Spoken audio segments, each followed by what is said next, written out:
If you're not massively overfolding in these spots, you're probably lighting money on fire.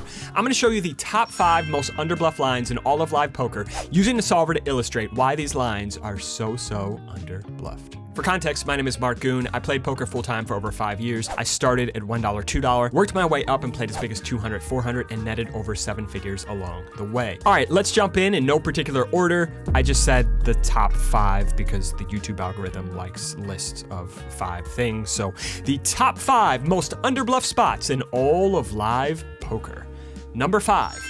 The turn or river check raise. Let's look at a hand that baby-faced me played on Hustler Casino Live. We're playing 10, 20, 40. The $40 straddle is on an hijack. I'm gonna open up pocket aces, the second best hand in poker, to $150 hairs here. We are going to get called by the button. And now the villain in the hand, Mr. Ben, is going to call in the big blind here. And note, this has to be pretty tight when he calls out of the big blind because he's not closing the action. There's still gonna be multiple players behind him. Remember, the hijack straddled, so he's going to be in pretty poor position, and he does make the call here. Going to go all the way around back to the hijack. Mr. Ronnie, the originator of Look at That Sweet Baby There, he is going to come along as well, and we are going to go 1, 2, 3, 4, 5 ways here. All right, flop queen 4, 3 here. It is going to check over to me in the cutoff. I am going to c-bet here with only one player behind me left to act. I go 300, relatively small multi-way here, and now Ben is going to call second to act with still 2 players left to act behind him. So this is just going to be a very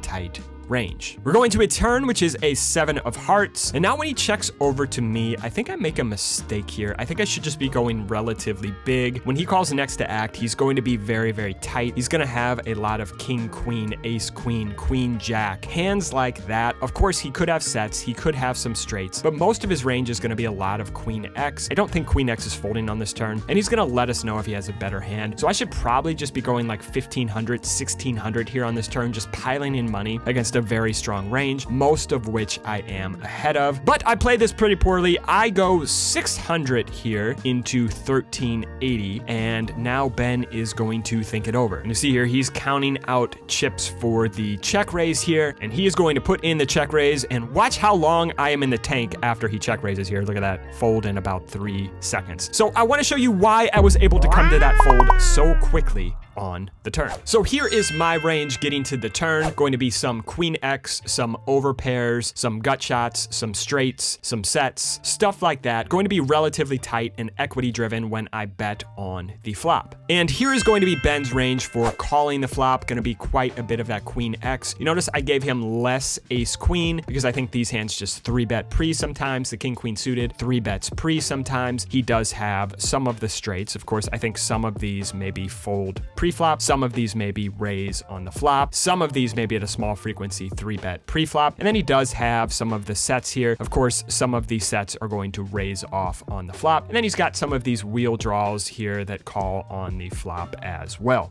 So here is Ben's optimal response on the turn once we bet 600. You see he's supposed to play these queen X of hearts hands super aggressively. This queen 10 of hearts, queen 9 of hearts, king queen of hearts. These hands are just raised at a pretty high frequency. You see also he is supposed to be raising these pocket 5s, pocket 6s, turning these hands into a bluff at a high frequency along with the 5-4 suited. So the pair plus straight draw hands get played super aggressively. The pair plus flush draw hands get played super aggressively. And then he's also supposed to take this ace deuce of hearts and the ace 5 of hearts and just raise these hands pure as well. And when Ben raises, here is our optimal response. You see aces is already pretty close to indifferent. Aces is sometimes folding, sometimes calling. A lot of the aces are right around break even for calling. So we're supposed to continue actually pretty tight to Ben's check raise here on the turn. So what happens if we just turn down some of these bluffs just slightly here on the turn? So we are going to go into set strategy and lock node. And now let's just select these pocket 6s. Let's turn down the bluffing frequency here. We'll still have him bluff a little bit with these hands. hands, maybe 15%, maybe 10%. We'll do the same thing with pocket 5s as well. We will turn down this raising frequency. We'll have him call a little bit more with the pair plus flush draw here. Then we're going to take this 5-4 suited as well. Same thing. We're just not going to have him raise off at this frequency. We'll take the ace deuce of hearts here. So see, you can select ace deuce. You can come down here and just unselect all the other ace deuces. We'll have this hand play a little bit more passively as well. And also, if you don't want to select the hands, you could just type in the hands here. So we're just going to type in queen of hearts, 10 of hearts, queen of hearts, jack of hearts, king of hearts, queen of hearts. So we have these 3 hands here, and we'll just turn down the raise frequency once again. And finally, let's see the frequency he's raising his sets here. I would argue these just get raised maybe a little bit more. And the frequency he's raising the straights, I would argue this just gets raised a little bit more. All right, so we will go ahead and click lock all. We will save and close. We will go back to our post flop tree builder, and we will just hit go, and we will wait for this to solve. All right, so just for context, here was our strategy before when Ben was raising the turn. You see aces and kings were mostly called here, sometimes folded. And now let's go ahead and look. Once we just have him reduce his bluffing frequency just slightly, you see aces here are just going to be a pure fold. Calling with aces is losing somewhere around $230. And you see here, even with pocket 3s, even with bottom set here, calling this check raise on the turn is pretty much a break-even proposition.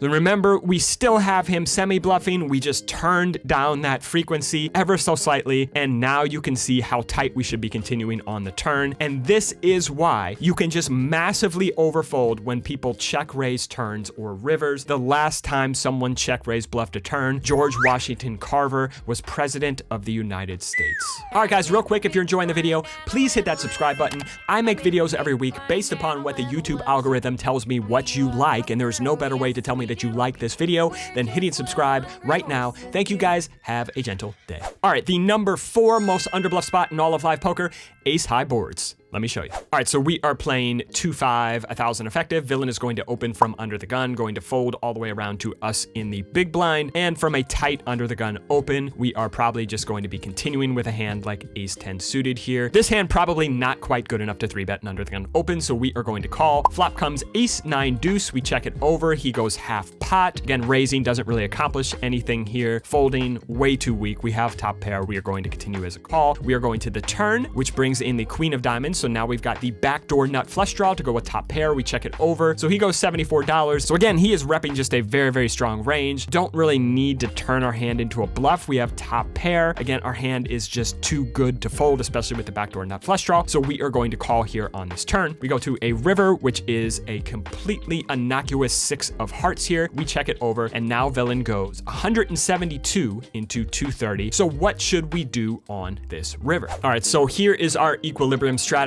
when villain triple barrels, and you see ace 10 is pretty much just almost pure folded here. Interestingly, we do have quite a bit of ace king off just calling 200 big blinds deep, and ace king off is even folded. Remember, this is equilibrium. We haven't node locked anything yet. This is just an equilibrium under the gun open triple barrel on an ace high board versus a big blind defend at 200 big blinds, and we're not really pure calling till we get to 2 pair plus here on this river. So now let's look at the range that our opponent is supposed to bet on this river, and where are his bluffs coming from? The jack 10 that c-bets the flop that picks up a straight draw on the turn, the king 10 that c-bets the flop that picks up a gutter on the turn. Some of these bluffs are pretty intuitive, but what about these hands like king 8, king 7, king 6? Do we think villains are finding these bluffs on the turn? What about these hands like pocket 4s, pocket 3s? Do we think villains are finding these triple barrel bluffs with small pocket pairs? And also, ace king is just pure checking back on this river. Do we think that's realistic? So what happens if we eliminate some of these unnatural bluffs and just have villain bet a little more thinly on this river with hands like ace king? We will set strategy and node lock. We will take these small pocket pairs. We will just have these hands give up on the river. We will take some of these king X hands. I don't think these hands c-bet the flop, barrel the turn, and triple barrel the river. So we're gonna have these hands just not take this line nearly as often here. And then we have all these zero equity bluffs with the 8-7, 7-6, 6-5. Do we think these hands triple barrel at 100% frequency?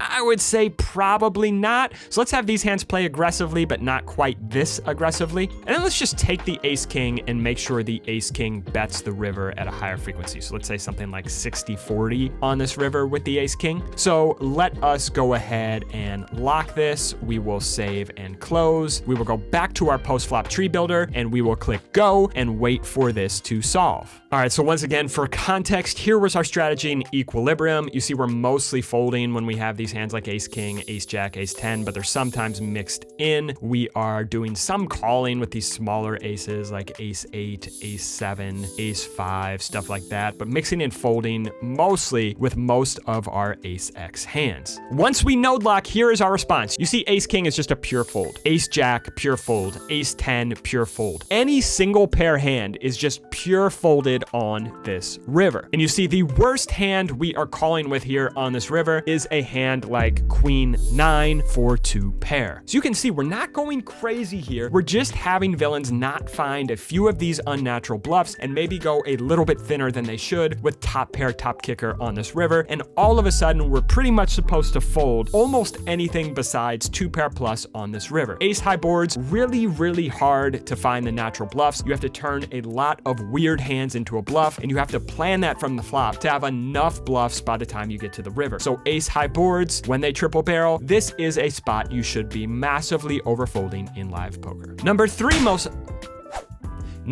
most underbluff spot in live poker, when the big blind or the player closing the action 3-bets. All right, so once again, we are playing 2-5, going to open up pocket jacks on the button. If you know the flop is going to come jack 9 deuce with a couple spades, pocket jacks is a pretty good hand to play. So we are going to open up on the button at $20, and the villain is going to 3-bet from the big blind here. So when I get 3-bet and I'm the one in position, usually I'm going to use a polar 4-bet strategy where I'm 4-betting my very best hands, so the hands that are just happy piling in the money, and then the very bottom of my continue range. I think pocket jacks just function better as a call here. So that's what we are going to do. And now the board is going to come ace, queen, deuce. Dealer, what happened? That's not what we wanted. And the villain is going to c-bet for 1/3 pot here. All right, so let's pull up handy dandy pile solver. And this is villain's optimal 200 big blind 3-bet range here. Do we think villains are finding the king 7 suited, the queen 9 suited? How often is this stuff getting 3-bet from the big blind versus a button open? This is our response when villain just range bets on this flop. You see, we actually are supposed to be continuing relatively wide here because big blind has such a wide 3-bet range. You see, jacks here are going to be a pure call, winning $40 on this flop. When people 3-bet from the big blind, they just don't do it at a high enough frequency because it is so tempting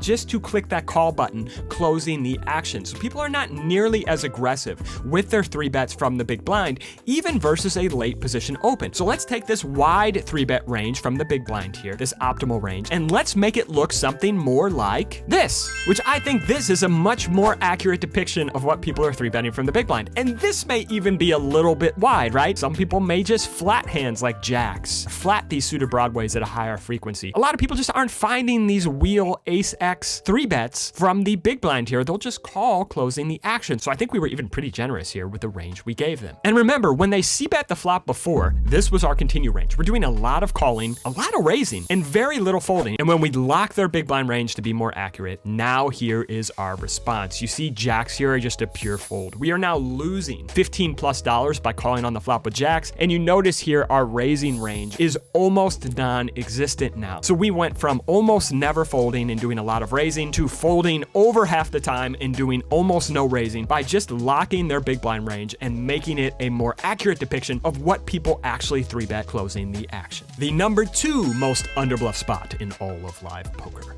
when villains check back the flop and then raise the turn. Let me show you. All right, so once again, playing 2-5, villain gonna open under the gun. We're gonna defend in the big blind with king, queen. Flop comes king, 7 deuce, very dry, very static. We're gonna check it over. They check back. Now the turn is the jack of diamonds. We're gonna go for some value here. We go half pot, and now villain is going to raise 3x here on this turn after checking back the flop. All right, so let's pull up handy dandy pile solver, and this is our optimal response once villain raises here on this turn. You see king, queen off is just printing by continuing here. We're winning somewhere somewhere around $40. We're only folding 29% here when we get raised here on this turn. Just doing a lot of calling. We are not folding top pair. You see king 10 is just continued, king queen is continued. But now let's go ahead and look at the hands villain is supposed to raise after checking back the flop. Are they raising hands like king 9 suited and king 8 suited here? Are they raising hands like jack X here? Look, jack 10 suited, jack 9 suited. These hands are supposed to be raised. What if we go through here on this turn and once again just node lock and have them not find some of these very uncomfortable, unnatural bluffs here on the turn? All right, so we are going to go to set strategy and node lock, and let's just look at what they're doing with their second pair here. They're jack X. I would argue that they are not turning jack X into a bluff here on the turn after checking back the flop. So we'll turn the raise frequency to that down to 0. Now let's look at some of their 4-out straight draws here. And what are these hands doing on the turn? They're playing very, very aggressively. I would argue that these hands, again, the type of player who's going to check back on the flop with no equity is not going to just start saying, oh my God, I've got 4 outs. I must pile in the money now. No, it's not happening. So let's turn the bluffing frequency down just quite a bit here. We'll also have them call just a little bit more as well. Turn this raise frequency down, turn the call frequency up. And then one more, top pair here. I don't think top pair is going to play this aggressively on the turn after checking back the flop. We'll turn down the raise frequency of top pair as well. All right, there we go. That's all we did. We are going to lock. We are going to save and close. Back to our post-flop tree builder. We are going to click go, and we will let this handy dandy little boy solve. All right, so remember, this was our continue range before. We were just never folding hands like king queen here, just a pure continue, king 10 as well. We're just never folding top pair here when we get raised on the turn in equilibrium play. And you see here is the node lock solution. Before we were folding 29% here on the turn to the raise. Now we are folding 60%, so double the amount of folding. You look at king queen off here now, and king queen off is now losing over $20 by continuing as a call here. Only king 10 of diamonds is a profitable call here. When villains check back the flop and then find a raise on the turn, this spot is going to be massively under bluffed. And finally, the #1 most under bluff spot in all of live poker, triple Broadway boards. Let me show you. All right, so villain is going to open from under the gun. We're going to defend in the big blind with pocket 10s. Again, just going to have a pretty tight 3-bet range from the big blind closing the action when under the gun opens. Probably want to go relatively polar here in equilibrium play, but this hand falls somewhere in the middle. So we are going to call. Flop comes king, queen, 10, 3 Broadway board. We check it over. Villain's going to go half pot. Just not going to have many raises here against good players. And for the sake of this example working, you want me to call with 10s here. Trust me. So we are going to call, go to the turn, which is a blank. We check it over. Villain double barrels. We call again. Now the river, another blank, the deuce of clubs. We check it over, and villain triple barrels for 3/4 pot here. So here is our strategy on this river versus an under the gun open range. 10s on this river is pretty much break even versus their triple barrel range in equilibrium on this board. What hands are they supposed to triple barrel? Here's their strategy, and you see they're supposed to find these triple barrels with the ace 5 of hearts, ace 5 of clubs, ace 4 of spades. These type of hands that just essentially have really nothing going on for them except a naked gut shot on the flop. And look at this on this river. They're supposed to check back at a high frequency with hands like kings, queens, and 10s. So let's adjust this. Let's make it more realistic. Let's make it what actually happens or closer to it in live poker. So we're going to go into set strategy and node lock here. Let's have the kings, the queens, and the 10s just bet at a very high frequency. We'll have them check a little bit, but I think we can all agree these hands are just mostly betting. Now let's just not have them find some of these weird, unnatural bluffs with these ace 9, ace 7, ace 5 type hands. So these hands will either check back the flop, check back the turn, or just give up the river at some frequency. Finally, let's not have them find this triple barrel bluff with pocket jacks here. I don't think people turn jacks into a triple barrel bluff here 55% of the time. So let's turn this down to maybe 20%, which is still giving them the benefit of the doubt. Finally, let's have this top pair hand, king, queen suited, just bet this river at a much higher frequency. All right, so we are going to go ahead. We are going to click lock. We are going to save and close back to our post flop tree builder, and we are going to click go, and we will let this solve. All right, so remember, here is our strategy strategy in equilibrium. Pocket tens was indifferent, but mostly calling. King queen was indifferent, but mostly calling. We're doing a lot of folding on this river, folding 43% of the time, but we still have quite a few calls. And now look at that sweet baby there. Here's our node lock strategy. We are folding 76% of the time on the river. And if you want to know what we're calling with or continuing with on the river, it is straights and only straights. Look at this. Jack 9 suited, ace jack. Those are the only hands we're calling with. Pocket tens here on this river